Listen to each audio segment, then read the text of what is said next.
All right, y'all, welcome to the Scott Horton Show. I'm the director of the Libertarian Institute, editorial director of antiwar.com, author of the book Fool's Errand, Time to End the War in Afghanistan, and the brand new Enough Already, Time to End the War on Terrorism. And I've recorded more than 5,500 interviews since 2003, almost all on foreign policy, and all available for you at scotthorton.org. You can sign up for the podcast feed there, and the full interview archive is also available at youtube.com/Scott Horton Show. Hey, check it out, guys. I've got Gareth the Great on the line. Hi, Gareth the Great. How are you doing? Hi, Scott. Are we actually on the radio here? Yeah, it's recorded, not live, unfortunately. But depending on how good you do, you might become the Sunday KPFK show here. Although we're getting started a little bit late. I don't think it's going to be long enough because I got to go at the top of the hour. So, but it'll be a hell of a podcast. Everyone's going to hear it, which is good because they love this stuff. That's why everybody listens to my show, because they get to listen to me talk to you. My first question is, are you back now from Beirut? Yes. I spent 2 weeks there with my wife's family and visiting my wife's family, and not doing too much else. All right. Now, I get it that you're not doing journalism there, but also there's a lot going on in Lebanon right now, and I know that you could help to explain it a lot better than a lot of people, especially since you just got back from there. Can you give us some kind of update? I'm sorry, I know that's not what you wrote your article about or anything, but... Yeah, I think the key thing is that there's no doubt that there's a showdown in the making in Lebanon politically, which involves both, the domestic, the domestic forces there of those opposing Hezbollah and those supporting it, obviously, with the international sort of forces arrayed primarily, against Hezbollah, with U.S. I think leading the charge, but not alone. And that was what was really going on here when there was shooting in the street while I was there, with several people killed. It was turned on and turned off in a way that indicated that this was not just happenstance, this was carefully planned. So I think we can look forward to more of the same in the near future.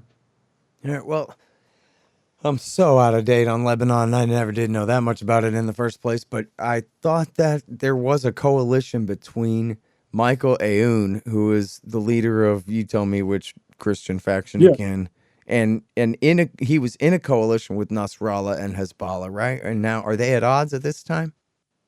No, they're still in the coalition, but there's the extreme right Christian forces under Jaja are the ones who are pushing and in the forefront of the confrontation, military-style confrontation with Hezbollah and its allies, the Christian allies of Hezbollah. And so that's what we were seeing in the street while I was there. And are you saying that the U.S. is behind this? Well, I think in some sense they are supporting it. I'm not in a position to say that they were explicitly involved in planning this, but there's no doubt in my mind that in a broader sense they were approving of this general thrust. That's as far as I would go at this point. And now, but so this coalition of Hezbollah and the Christians, they are the ruling coalition, correct? And I know it's a weird confessional constitution there. I don't know how well you know that, if you can explain how that works at all.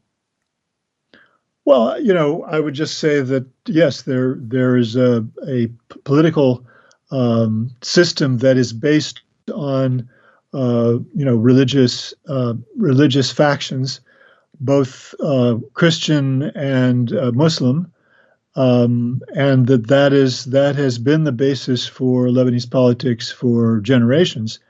And it's now in the process of really breaking down, in the sense that it's becoming the basis for a violent confrontation, which we've not seen in generations. And that is because of pressure from the international system led by the United States. The outcome is yet to be clarified. But look, I mean, Hezbollah has the guns. They have the primary military forces, and they're not going to allow themselves to be pushed out of power by Jaja's extreme right-wing Christians. And I think that's the bottom line here. They hold the higher cards. Mm.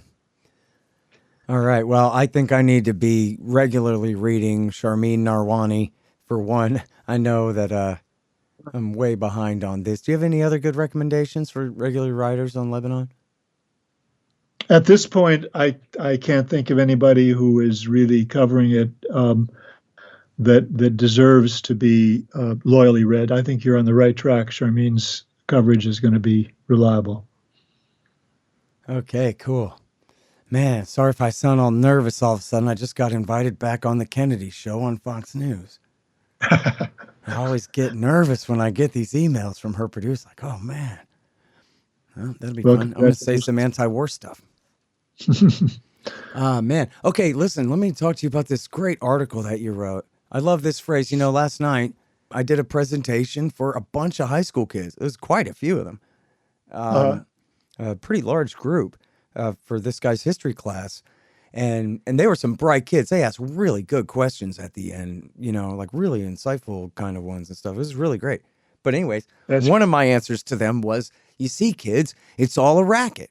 Like the soldiers call it, a self-licking ice cream cone. And I could see all their faces kind of light up because everybody likes ice cream cones. And then everybody tries to picture exactly how that would work. The ice cream cone has a tongue and it eats itself, or does it start from the bottom of the cone, or what? And everybody just loves that. And even if they don't know exactly what it means, they know sort of what it means. Or it sounds like some terrible perversion of correct ice cream licking, you know? So let's start with that. That's your title. How the self-licking ice cream cone prolonged the 20-year war in Afghanistan. And you wrote it for Quincy, and now it's at the antiwar.com site, of course. So go ahead and say things now, sir. Yeah, so this, does in fact use this concept of self-licking ice cream cone to analyze to explain why this war in Afghanistan went on so damn long.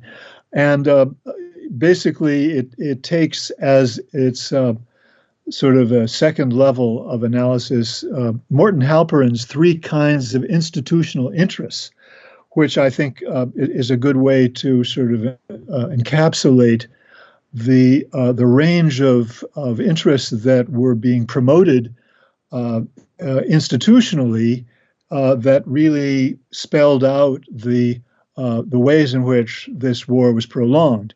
He lists three kinds of institutional interests as, first, budgetary resources interests. That is to say, the interests primarily of the military services and the Pentagon generally in assuring that their budgetary resources are at least going to be maintained at the sufficiently high level, if not increased. And of course, in the case of Afghanistan, we saw that there was a huge increase back in around 2009, 2010, which was then maintained. It was based initially on the idea or the expectation that the U.S. military would be fighting in Iraq for many years. And unfortunately for the U.S. military, that was not to be, because the Iraqi government, allied with Iran, made it clear that they wanted the United States out over a relatively short period of years. And so there was a rapid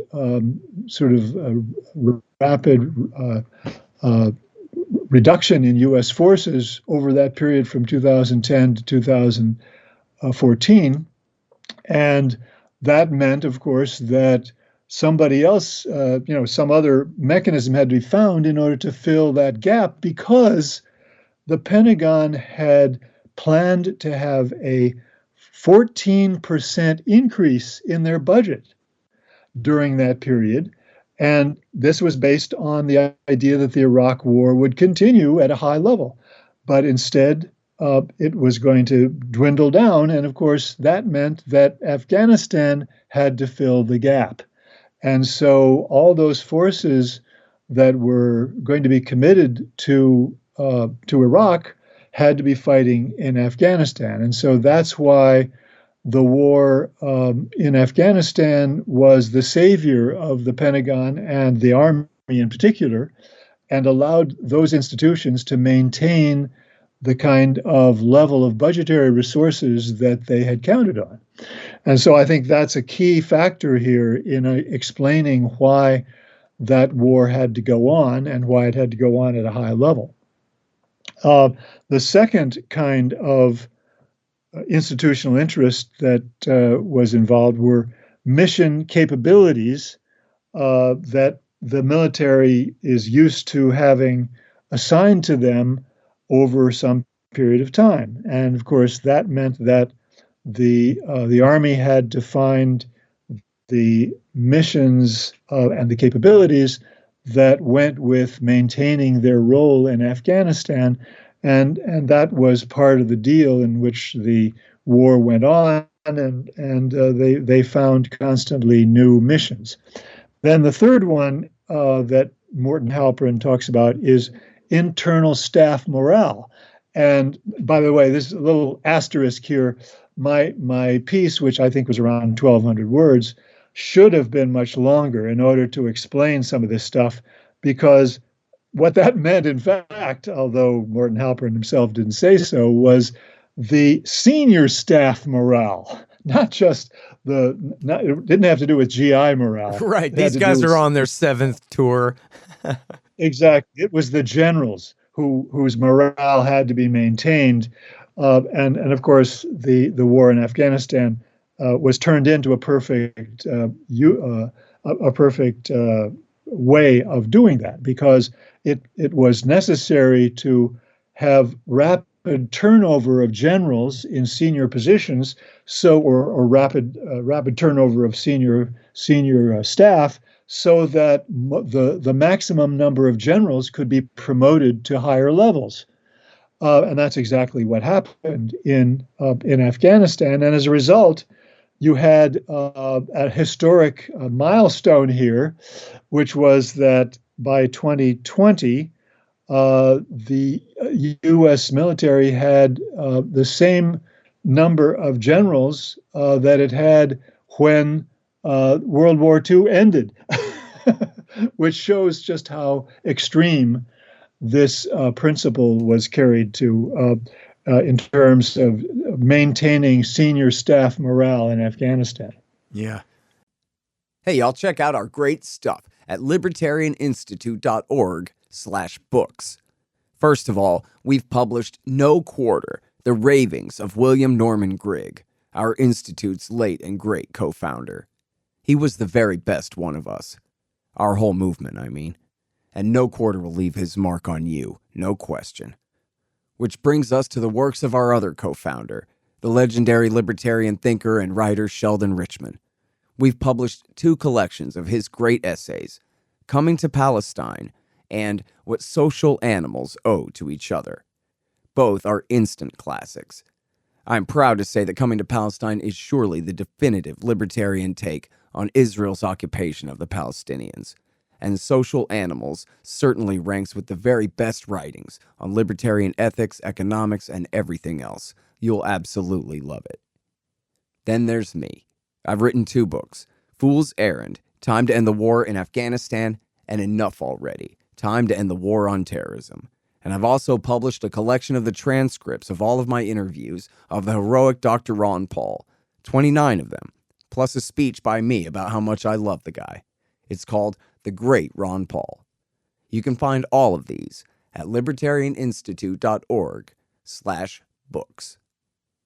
What a racket. You know, I did this radio show in Chicago where the guy's anti-war, kind of a right-leaning populist sort of guy. So he's basically anti-war on Middle East stuff. But boy, when we got to China, He got all hawkish, and I was just telling him, oh man, all that's so overblown. And he was so resistant to hearing it from me. And then I said, come on, everybody knows, you know, and I know, and the whole audience knows, everyone knows, America is corrupt to its core. And the key to it all is the military-industrial complex, the companies that make the ships and the long-range bombers. They bribe the government to continue these policies. And he said to me, you know, that does sound right. Yeah. I think, you know what? I think you really got a point there, Horton. I'm like, yeah, of course, man. Come on. China ain't coming here. China's already an overextended empire, man. They're not coming this way. Yeah. So this is really true. That not to start talking about China, but just to talk about the racket, right? Right. The self-licking ice cream cone is an idea which is really going to catch on now because everybody knows that it's true when you explain it. It's clearly so true that it's undeniable, and so it's really, as I see it, this is the future of analysis of the war system. And let me just add that that there were points here that I really didn't have a chance to cover in my piece, but really to fill out this concept really should have been covered. And one is that there was never any real national security need for U.S. troops to be in Afghanistan from the very beginning. It was entirely just a convenience for the U.S. military to keep troops there, and it was so obviously not necessary in U.S. national interest that, as I've written, and I'm sure you will recall when I bring it back to memory, there were U.S. generals whose primary interest was NATO, who were able to convince the Pentagon that they should turn the war over to NATO, which had no business whatsoever running a war in Afghanistan. Right. But it was agreed to because it was regarded as such a sideshow of no real importance. That I quote in the book. I quote in the book, Gareth, General Eikenberry, before he was Ambassador Eikenberry, positively, he's not being, cynical about it. He's saying that, yeah, this is a really great team building exercise for the NATO alliance. Yeah. It was all about the NATO alliance not having anything to show for itself. They needed a war. They needed a cause. And this was a gift to them to allow them to make that argument. And they made a complete hash of it. I mean, it was, the Canadian general who was in charge of NATO's forces in Afghanistan later wrote a book, as I've again written about years ago, saying that we didn't know what we were doing. We made a hash of it, and it was a mess. Yeah. And listen, it should be pointed out too that a big part of the reason that they had, quote unquote, to stay in Afghanistan was just as a bridge to the war in Iraq. It was going to take them like a year and a half. I don't know why it took them that long. It's going to like a year and a half to build up the forces required to invade Iraq.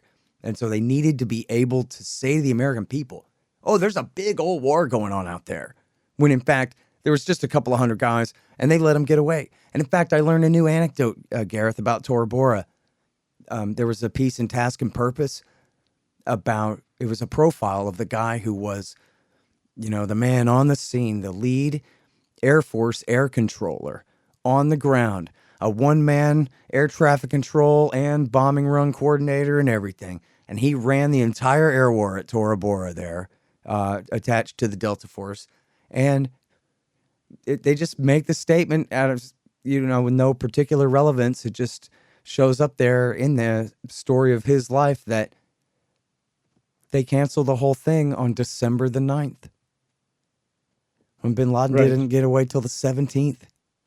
So even where I've always said, they did call in some big air power and they could have got him, but they refused to send in the Green Berets and the Rangers like Delta was begging for, and never mind the Marines. But in fact, they didn't. I'm giving them too much credit even for the air power. They canceled the airstrikes on the 9th. And by the way, they said because there was a friendly fire incident somewhere else in the country, they had really scaled back other airstrikes elsewhere in the country that were of lower priority. And so they had all of these extra planes for the Battle of Tora Bora. The whole country worth of planes. Everybody's in Nangarhar province. And they canceled. I'm sorry, I'm just going on and on, but man. What this reveals, obviously, is that the operations of the U.S. military are never really about a genuine national security need or requirement. They are about the internal interests of the national security state itself. Now, there are conflicts within those interests, right? They're not all the same. They're very different at the same moment and at different moments. So you see, some people within the military who are upset at what's going on and what's been decided. But the reason is that other institutional interests are being served. So it's always about that. And another point that I could have made and should have made, but didn't have the space, was to talk about how, Afghanistan was a vehicle to make new major careers for both McChrystal and Petraeus. Well, Petraeus had, he'd already started to make his career in Iraq, but and McMaster. Afghanistan and McMaster as well. But these were days when they were able to use a war to promote themselves, and it was nothing more than that. I mean, they knew that this war was unwinnable, as I point out in the article. McChrystal said in his campaign plan that, look, we have a fundamental problem here because the major interests in this society have already decided that they need to align with the Taliban in order to basically prevent these warlords from wreaking havoc in the society. And he had no answer to that. He never did find an answer to that. In fact, the warlords were his allies. As of necessity, he decided to align with them, and he knew that was a loser from the very beginning. And for Petraeus, of course, he knew that he was not going to win this war. He knew that it was not winnable, but he decided to go out because it was part of his career building plan. And so I think everybody needs to understand that this is what these wars are really all about. Hey, listen, I got to tell you, I got more and more and more friends who fought in that war all the time. And I've been traveling a lot this year, and I've met a lot of guys who, fought in Iraq and or Afghanistan, both. And that's the thing that gets lost in all this, Petraeus and McChrystal and the rest of these guys getting their ticket punched, these State Department goons and CIA, spooks and whoever people getting their jobs done, for their own interest. They're getting people blown up to death and maimed beyond belief. And, you start your article out talking about this guy, Joe Kent, a Republican running for Congress. And I think you saw, is that what you linked to here? Is this Fox News interview? Yes.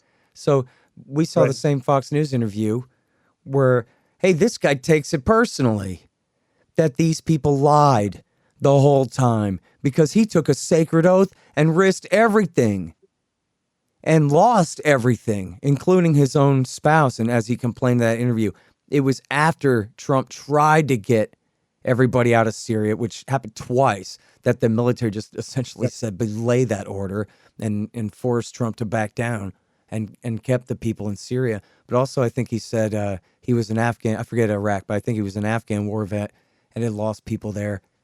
And that's the part of this that always gets left out. It's all, you could have all kinds of ruthless politics around who runs housing and urban development, but you're not talking about people getting the bottom half of their body blown off by an IED when it comes to the consequences of who wins and loses those, political battles here. Yeah, it's about time that those issues, that issue particularly, be brought to the center of the entire political fight over national security policy. That's got to be done. Absolutely. Yeah. All right. Well, listen, I'm about out of time here, Gareth, but I appreciate you coming on the show and all your great analysis. And am I right? Is it okay for me to ask you here for the record? Is it right that you're writing a new book about the origins of the Cold War with the Soviet Union in the 1940s? It's not about the origins of the Cold War. It's about the Cold War as precisely what we're talking about, a vehicle for the institutional interests of the military and the Pentagon particularly, and their non-military allies from time to time, but primarily the military and the Pentagon, to advance their institutional interests. And it will document some unknown cases of this, of how they deceived the public, deceived the president, deceived Congress in order to advance those interests. So it's really a complete sort of rewriting, not a complete rewriting, but a major revisionist view of the Cold War in light of what both you and I now know about what it was really all about. Yeah. Awesome. All right. Can't wait. Thank you so much, Gareth, for your time. Thank you. Glad to be back, Scott. All right, you guys, listen, just about everything Gareth wrote in the last 20 years can be found in his archive at antiwar.com. And that's for Truth Out and for IPS News and Truth Dig and everything except the American Conservative magazine. All of that stuff is at TAC, and we all just link to that.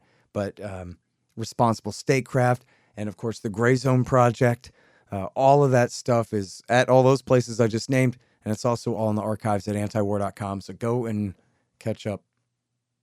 The Scott Horton Show, Anti-War Radio, can be heard on KPFK 90.7 FM in LA, APSradio.com, antiwar.com, scotthorton.org, and libertarianinstitute.org.